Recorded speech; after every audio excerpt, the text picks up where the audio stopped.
Yeah.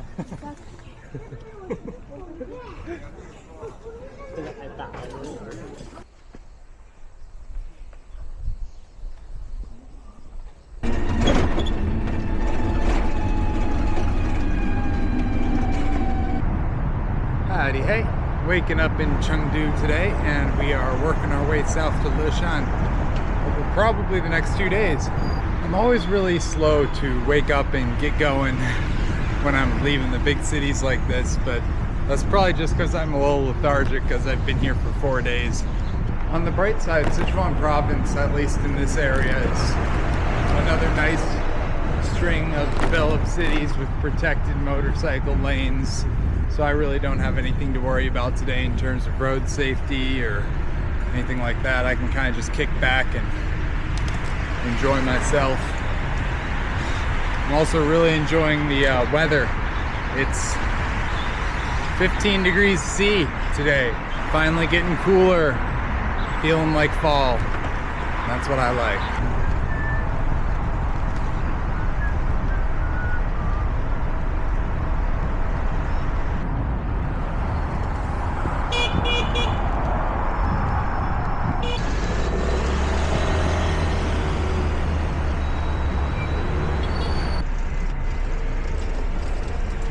They got those half-length seconds here, man.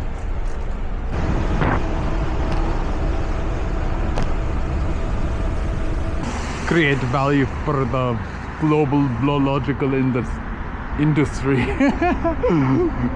Create value for the global biological industry. Okay, so I'm definitely cycling through a real urban food desert today, but at least it smells like autumn. They've got all the maintenance people out cutting grass and trimming trees.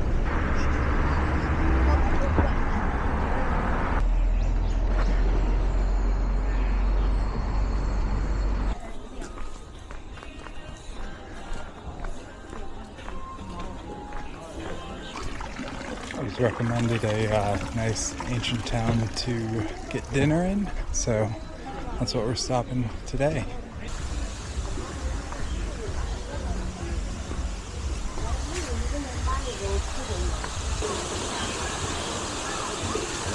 My ding overfloweth.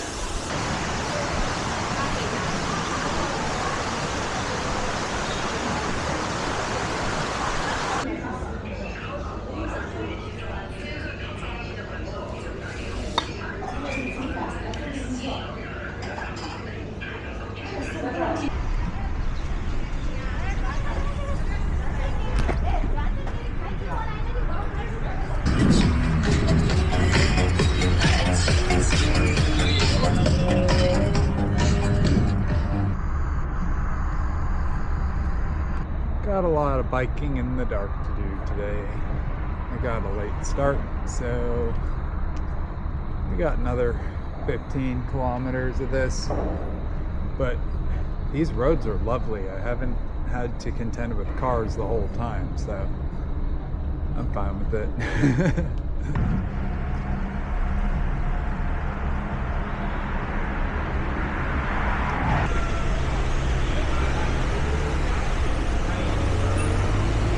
One more day here on my way to Leshan today, and I think it's going to be the last day of really truly flat terrain for this trip, because after this we get out of the Sichuan Basin into more of the mountains in southern Sichuan into Yunnan.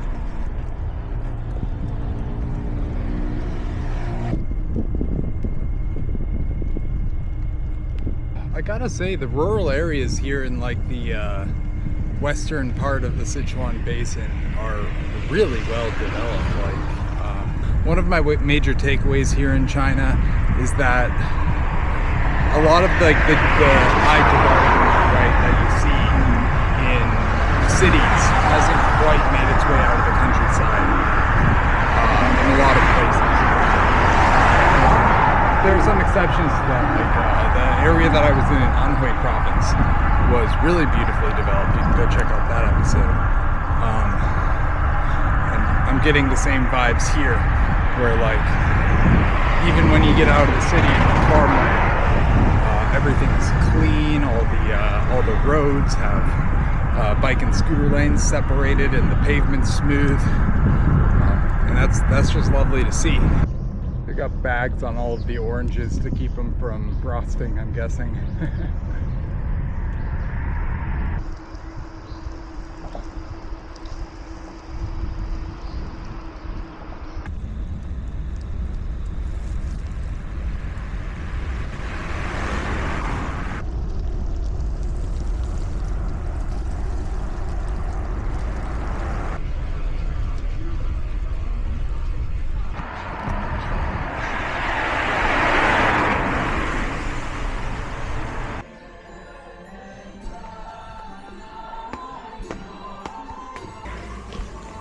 Chan Temple, that's the character Chan, Zen.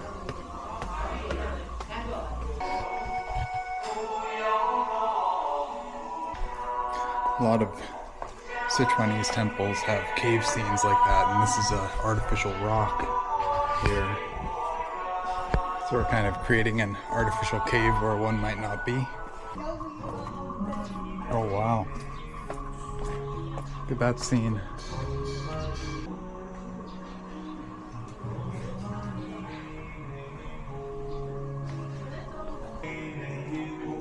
Another cave scene down here.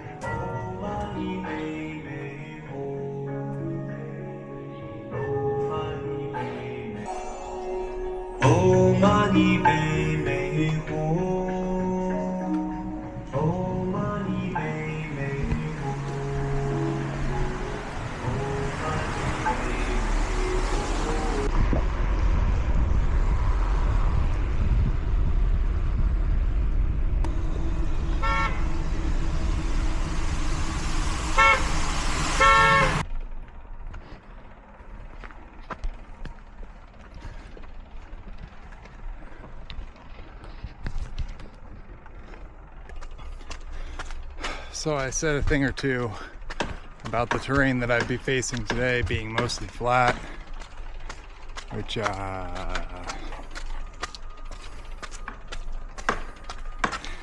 I should have looked at the topo map. We'll see how far this actually goes, because on paper I only have like 30 kilometers left in the day, but I hope it's not 30 kilometers of walking my bike.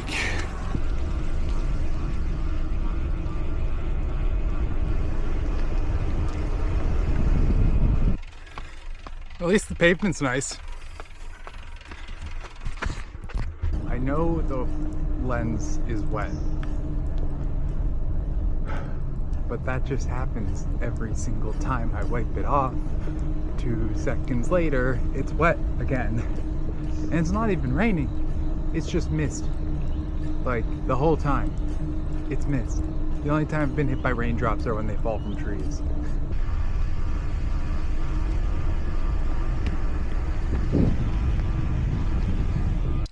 So out here we got the Min River, which there's a people group called the Min, and it's the same character, so I imagine that's related somehow.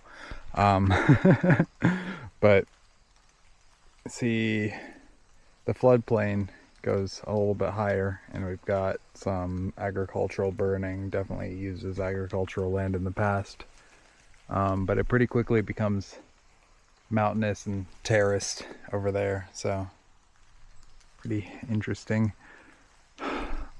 This feels like what the terrain is gonna look like further south. Like, and I'm thinking like southern Yunnan and maybe even into Laos, with just rivers, mountains, jungles, wet. Maybe a handful more mosquitoes since it doesn't freeze down there. We'll see. If I get that far, we'll see. Just an overall wet experience today. Not even like soaked, just wet, right? Like, there's nothing stopping me from biking today, but and it is a really nice, pretty road with very little traffic. There's very little to complain about today, except it's just, you know, wet.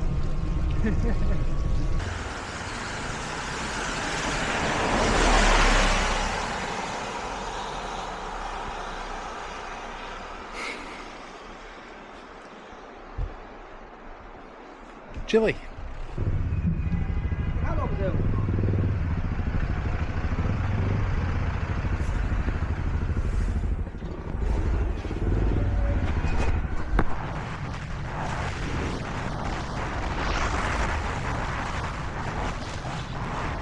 When I arrived in the city of Leshan, I reunited with Faye and a new friend who I made at my hostel in Chengdu, a French bicycle tourist named Quentin.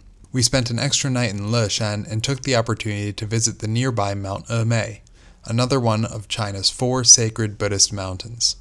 So, Amida Buddha in the middle. You have the 2 bodhisattvas on either side. One of them is Avalokiteshvara, and the other one it's like Maha. I have a question. Yeah. Since the Jolly-Fat Buddha is the next Buddha as a bodhisattva, Yeah. those ones are even after?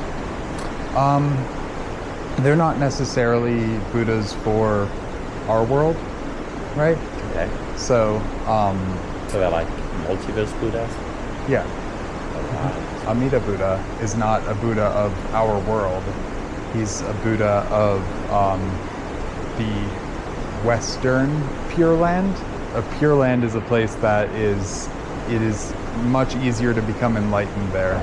So the idea behind Pure Land Buddhism is not necessarily to focus on attaining enlightenment here, but to focus on becoming reborn in a place where it's easier to be enlightened, which is a Pure Land like in particular Amida's Western Pure Land.